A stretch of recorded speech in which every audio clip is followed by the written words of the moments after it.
Cinema ఇండస్ట్రీలో ఆ inspector గారు చెప్పిన దాన్ని బట్టి చూస్తే తెలంగాణ పోలీస్ డిపార్ట్మెంటు ఇండియాలోనే అత్యుత్తమ పోలీస్ డిపార్ట్మెంట్గా అర్థం అవుతుంది. అతను ఎట్లా పట్టుకున్నారు ఏందనేది సినిమా ఇండస్ట్రీ తరఫున ఆ ఇన్స్పెక్టర్ గారి దగ్గర నుంచి ఆ పోలీస్ కమిషనర్ గారికి మేము అందరం ప్రతి ఒక్కళ్ళం ఎప్పటికీ కృతజ్ఞతగా ఉంటాం. ఎందుకంటే ఇది సామాన్య విషయం కాదు. ఇకపోతే అసలు విషయం, నేను ఇప్పుడు మాట్లాడేది ఒక 50 ఏళ్ల సినిమా ఇండస్ట్రీలో అనుభవం మాట్లాడుతున్నాను.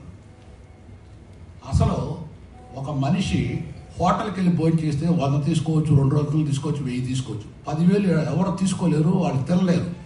అట్లానే మీరు పెద్ద పెద్ద బడ్జెట్ సినిమా తీసామని ఒక సినిమాకు 1000 రూపాయలు టికెట్ పెడితే ఇదేంటంటే ఒక సినిమా అనేది ఒక వ్యామోహంతో కూడుకున్నది. దాన్ని క్యాష్ చేసుకోవడానికి మీరు 1000 రూపాయలు టికెట్ పెడితే డబ్బులు ఉన్నవాళ్ళు వెళ్తారు, ఆకలి ఉన్నవాడు ఆ సినిమా చూడాలన్నవాళ్ళు ఈ ఐబొమ్మ మీదే ఎక్కువ ప్రిఫర్ చేస్తున్నారు. మాకు ఫ్రీగా వస్తుందని నిజం మాట్లాడుతున్నాను నేను. అంటే ఒక రకంగా మీరు ఈ రేట్లు ఎక్కువ పెంచడం వలన దొంగతనానికి ఎక్కువ అలపడుతున్నారు ఆడియన్స్. ఎందుకు? మనకు ఫ్రీగా వస్తుంది చూస్తామని. అదొకటి. రెండోది, సినిమా ఇండస్ట్రీలో ఇది మా అందరికి తెలియటానికి మాట్లాడుతున్నాం. మీ ఇష్టం వచ్చినట్టు బడ్జెట్లు పెట్టి సినిమా క్వాలిటీగా తీయండి, కానీ ఒక వ్యక్తికో 2 వ్యక్తికో 90% ఇస్తున్నారు రెమ్యునరేషన్స్. అది ఆ బట్టలు మొత్తం వెళ్ళి ఆడియన్స్ మీద పడిపోతుంది. అది కూడా 1, 2, 3 లేకపోతే ఒక 10 సినిమాలు సంవత్సరానికి రిలీజ్ అవుతున్నాయి. వీటి వలన 90% పిక్చర్స్ సఫర్ అవుతున్నాయి చిన్న సినిమాలు. ఎందుకంటే అది కలర్ఫుల్గా ఉంటుంది కాబట్టి ఎక్కువ దాన్ని ప్రిఫర్ చేస్తారు. కానీ ఆ క్వాలిటీ ఖర్చు పెట్టకుండా మీరు ఆర్టిస్టులకు రెమ్యునరేషన్ ఇచ్చి వాళ్ళు ఎక్కడ దేవుళ్ళలాగా చేస్తున్నారు కాబట్టి అది ఆడియన్స్ అంత రేట్ ఇచ్చుకోలేక దొంగతనంగా పడ్డ సినిమాలకు చూడటానికి అలవాటు పడుతున్నారు. అది కూడా మా ప్రొడ్యూసర్స్ మిస్టేక్. కారణం ఏంటంటే అంత రెమ్యునరేషన్ వాడు ఇచ్చుకోవటం వల్ల సినిమా 90% ఆర్టిస్టుల రెమ్యునరేషన్, డైరెక్ట్ రెమ్యునరేషన్ అవుతుంది. క్వాలిటీ 10% ఖర్చు పెడతారు పెద్ద సినిమాలు. అదొకటి. రెండోది, ఇందాక మీరు అడిగారు ఆ దొంగలు శిక్షించటం కాదు, ఈ సాఫ్ట్వేర్ మీలో వెళ్ళిందని. అది 100% కరెక్ట్. మనం ఒక బ్యాంకులో డిపాజిట్ మన డబ్బులు వేస్తే ఎవరన్నా దొంగతనం చేస్తే మనం ఎవరిని అడుగుతా వెళ్ళి దొంగని కదా అడిగేది. బ్యాంకులో డిపాజిట్ చేసిన బ్యాంకుల మీద రెస్పాన్సిబిలిటీ ఇమ్మీడియట్గా. ఇవాళ ఇది 1 2 సార్లు జరిగింది కాదు. ఇది దాదాపు కొన్ని వేల సినిమాలు బయటికి వెళ్ళిపోతున్నాయి ఐబొమ్మలోకి. అది ఎక్కడి నుంచి వెళ్తున్నాయి అని కామన్ సెన్స్. అది ఎక్కడి నుంచి వెళ్తున్నాయి అందరికీ తెలుసు. QBFO నుంచి వెళ్తున్నాయి అని ఆ ఇన్స్పెక్టర్ గారు నిన్న చెప్పారు, మీరు కూడా చూడండి. పోలీస్ కమిషనర్ కాకుండా ఇన్స్పెక్టర్ గారు చెప్పారు. ఇది ఎప్పుడో ఓల్డ్ నాటి సర్వర్స్ పెట్టుకున్నారు, అది ఈజీగా వెళ్ళిపోతుంది.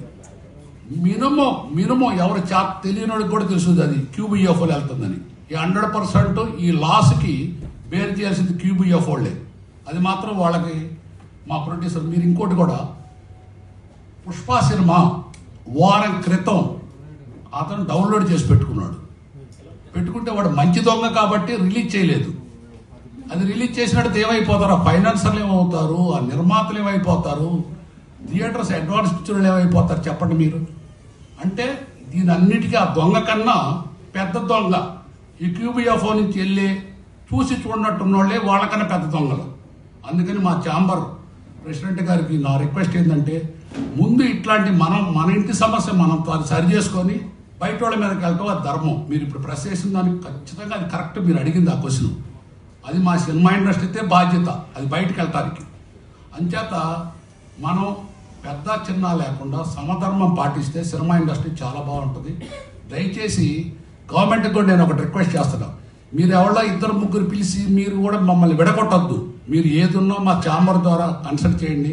మా ఛాంబర్ ప్రెసిడెంట్ గారు వారు ఆ ఛాంబర్ ప్రెసిడెంట్ ఆ చైర్ అనేది ఇంపార్టెంట్. మీరు చెబుతున్నారు కానీ మీ ఇష్టం వచ్చిన వాళ్ళు పిలిచి మాట్లాడుతున్నారు, అది కరెక్ట్ కాదు. అది మా సినిమా ఇండస్ట్రీని ఏకతాటి మీద లేకుండా మీరు ఇండైరెక్ట్గా మమ్మల్ని దెబ్బ కొడుతున్నారు గవర్నమెంట్. అది చెయ్యొద్దు. మా ఛాంబర్ ద్వారానే మీరు అడగండి.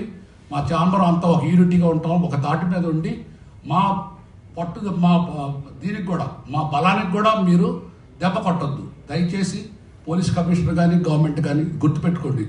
మీరు ఏది కావాలన్నా మా ఛాంబర్ ద్వారానే మీరు ఆన్సర్ తీసుకోండి. Thank you.